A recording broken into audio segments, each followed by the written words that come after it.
Hello and welcome to the Thread to Mend podcast. My name's Taylor and I come to you from Baltimore, Maryland, and this is a podcast about all the things that are fiber related, though I mostly touch on the subjects of knitting and spinning. And in this episode, I have a little bit of my Yell cardigan to show off to you. It's one of the few projects I've been knitting on, and one thing I wanted to show you on it is that when I'm knitting Fair Isle, I very often steam block my work. It just makes it look a little bit neater, gives me a little bit more accurate representation of the fabric that I'm making, and it'll inform any decisions on gauge should I ever need to adjust, which I generally don't. But you can see that the top inch or so might be a little bit bumpy and wiggly and wonky, but for the most part, the bottom of this piece is all very much finished looking, and that's just because I will take my project out, lay it as flat as I can in one area, fill my steamer with water, and just steam it flat, basically. You need all three, moisture, agitation, and heat to felt wool. So as long as you don't have all three of those things happening, you're not going to felt your project. Although it will help the fibers kind of knit closer and snuggle into each other, especially when you have a woolen fiber such as this one. So I'm really enjoying this project. It is, I know it looks very intimidating and very complicated, and yes, there are charts, and maybe you're used to bigger charts or charts with more contrast in the colors. I know that I had to adjust to that aspect of these charts, but these kinds of Fair Isle patterns truly are beginner friendly. Yes, you make mistakes. I made so many mistakes in this section that I had to unknit entire rows and reknit. But as long as you're willing to accept that you make mistakes and correct them, this is a very lovely project to work on. And so far it seems like the construction is very straightforward, very intuitive. And when you're knitting with yarn that is so toothy, it's not frightening to work a steek. It's truly not. So I definitely encourage anyone out there who's thinking about trying Fair Isle to give it a whirl. I, at one point in history, just went on a binge haul at the Jamieson and Smith web store. So that's where I got a lot of the colors that I worked. And then I don't often buy yarn online, even unless it's something like that where I'm buying it directly from the source of its manufacturer or what have you. I pretty much buy a lot of my yarn content, my yarn supply from festivals. So I've been sad that the Maryland Sheep and Wool Festival was kind of, urgently transitioned into an online event, which I didn't really participate in because I just don't have the bandwidth. Sorry, I'm picking up my stitches here. I also dropped my stitches a ton while working this. So, yeah. Anyway, so pretty much all shopping and fleece buying for me is right now on hold, which I'm really kind of grateful for because it gives me a second chance at using some of the things I already own in a timely manner where I'm not like, ooh, do I have space to bring this home or that home? I can kind of like knit the stash or spin the stash and kind of create a little bit more space for next year or October. Right. So like I said, this is pretty much all I've really been working on. Right now I have my time pretty much split between this large Fair Isle project. I'm knitting this on size 3s, it looks like. I've totally set this down and forgotten about it, but it's just a simple garter stitch triangle from a pattern book. I showed you this project in a previous episode. This is holding 2 strands together, so even though it is a very, very simple knit, the act of kind of having to hold 2 strands with an equal tension is an element to that project. And then I'm working on a weekender for my friend to wear to Rhinebeck weekend, which we don't know is happening. So it's really been hard for me to really want to work on this, to be quite honest with you. Because I don't know if I'm even gonna go, and if she'll get to wear it. And like, if I finish it and I don't go, does that mean I get to wear it? What are we doing here? So the body is done. It's joined. It's wrinkly. I've pretty much just thrown this into a pile. I haven't even steam blocked it yet. I did try it on, and I would love to wear it, but it's not for me. So, we'll have to see. But I started the sleeve, and I'm so glad that the sleeve is not knit in reverse stockinette, because I was struggling to figure out how I'm going to pick up and knit the stitches without this seam also being on the outside, which I didn't want, which is not in the pattern, so I didn't have to worry. But just knitting the sleeves. Sleeves are, I love sleeves. I just, this, like I said, talk about delayed gratification. So this is pretty much on hold, and it's so close to being finished, and I feel like if I did have it done, it would just take a little bit of my mental bandwidth back. But I'm just letting it hibernate for a short few weeks while I, knit a garter shawl for myself, or that Fair Isle. I also have on the other side of the room still my Daydreamer, which I've shown you in previous episodes. I have finally split for the front and the back on that project. So I think I'm knitting one side of the front now. But I just started those instructions and then put it down, and I don't want to have to like reread the instructions. So I'm ignoring it right now. I did do a little bit of spinning, not as much as I had hoped.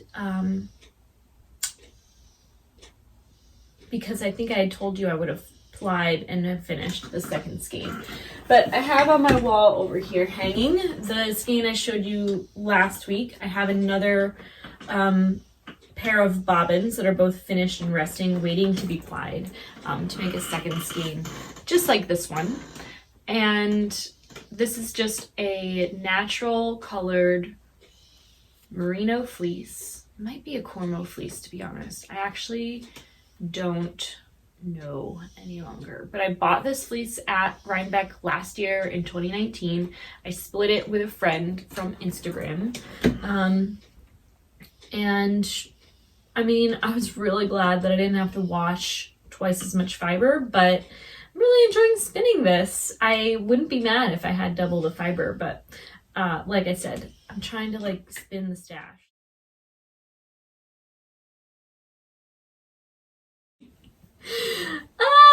I've been really unfocused on making stuff lately. I haven't been, someone recently said online that they know a lot of people make things just to show them on the podcast. And I will say, like, when you're aiming to record every single week, in the back of your mind, you always have the thought that is, I need something to share this week, because that's the case. I haven't put my YouTube channel first, as I think most of us can't. Although I've really been enjoying the Grocery Girls. I feel like they're really showing up for all of us right now while working in the grocery store. Whereas I'm stuck at home without a job, and it makes it that much harder to do anything, including show up for stuff maybe that I should. So I don't know. I think that's my own flavor of depression. But I am taking a deeper interest in skincare right now, which is really convenient, because when you're cleaning up your skin, you're very often experiencing a lot of breakouts and stuff like that as things kind of come to the surface, which I've noticed, which is kind of not part of why I'm not recording, but like I don't want to like put myself on camera if I don't like the look of my skin, I guess. I don't know.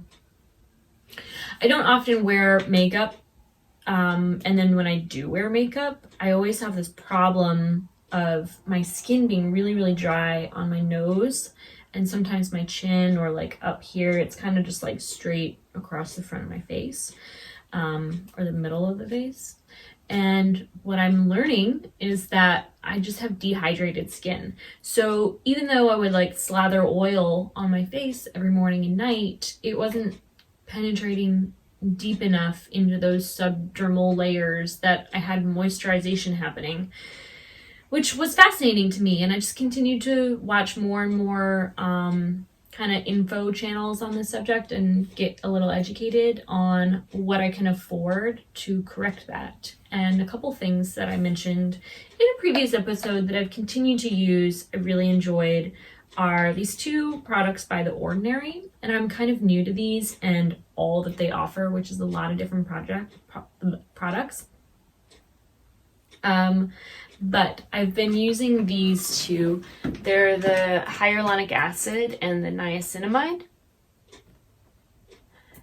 And these are both serums. The niacinamide does make the skin feel really dry, so I like to put that one on first, because then I feel like I'm not just smooshing around the other one. That makes the skin feel crazy hydrated, kind of like gooey. It's like smearing a very viscous material all over the face, and that takes a little bit longer to dry. But I really have liked those. I feel like they've been helping restore moisture to my skin and also clearing it up while things kind of come up and out.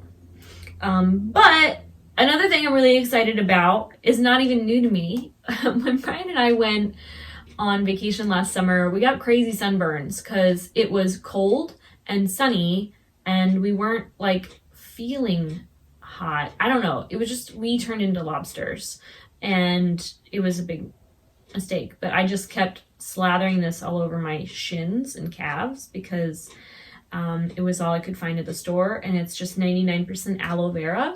But something that it has added to it is a form of vitamin E called tocopherol acetate, which I guess is moisturizing. But what I meant to read was the retinol palmitate, which is a form of vitamin A that is banned in European countries, but for some reason legal in the United States. And it has ascorbic acid, which is vitamin C. And in my research of skincare, I'm like hearing about not combining the two, or how volatile vitamin C is and other or like how volatile essential oils are, which are in a lot of new stuff, a lot of everything. But I even though I've been using these two products from The Ordinary, I'm still having this dryness on my skin, of my nose especially. And I just started putting this on, and I think the retinol helps. So, but also it's like aloe vera. So this I've only used like 2 nights, but I noticed my skin overnight feels like plumper, and I was developing these deep wrinkles there. And I feel like now that I'm not going to work and I'm putting all this effort into my skincare, I'm seeing them actually fade, which I never expected because I thought that was just going to be a part of my face now. And it very likely will be if I do ever have to go back into the world. But not too attached to it all. It's just a nice little distraction and like form of self-care. I think, me personally, I need something to motivate me to get out of bed and to wash my face or whatever. And I feel like this podcast does that. But so does going to work every day and not having to do that, or anyone telling me I have to record a podcast. It's not going to always happen. But I have no regrets. You might already have this in your pantry. And if you have dry skin, you can put it on your face at night and you might really enjoy it. I definitely wouldn't apply this in the day if I wanted to wear makeup or something over it. But yeah, that's what's up.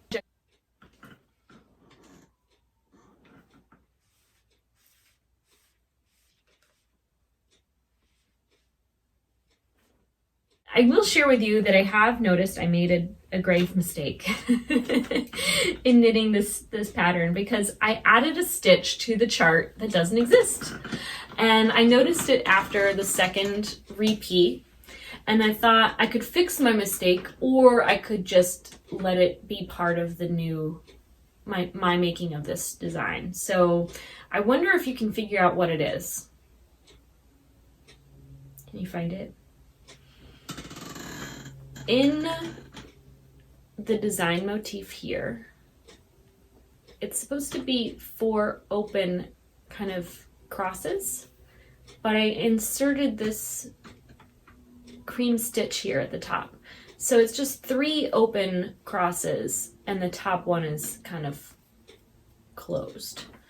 So I don't think that it's such a big deal that I need to rip back and fix it. And so I decided on the next repeat, I was just going to keep repeating the mistake and make it part of the design. So especially since it's very symmetrical, no one's going to know the difference, and it'll just make it a little bit more my own. So, I mean, part of me can see how maybe the chart doesn't read very neat, but, you know, whatever. It is what it is. And at a distance, you can't really see the difference. So, anyway, see, with this yarn, you can just drop all your stitches all you want, and it's pretty easy to pick up. Because that toothiness of the wool fiber keeps it from unraveling, which is something I love about a true wool yarn. I've told you in a previous episode that I would have a swatch knit for you of my own yarn I have for sale, but that hasn't happened, and it won't happen for a while, I bet, because I've pulled this skein from my inventory. It's an 80-20 blend of wool and cotton, organic cotton, and I dyed this with a little bit of avocado skins to give it a little bit of a peachy color, and I'm knitting a bra tank with this, but I'm knitting a different bra tank right now, and I don't love that yarn, and I think I just, in my head, I need to finish it before I start another one, and I don't really want to work on it. I want to thank you so much for joining me today here on the Threads MEND podcast. You can find me on Ravelry and Instagram as Taylor E. Owen. Feel free to follow or friend me on either of those 2 platforms. I love seeing what other projects people are making on Ravelry, and the notes that people leave in their project pages really sometimes blow me away. So feel free to connect with me on either of those platforms. I want to thank you again for being here, and I hope that you're well. Please take care.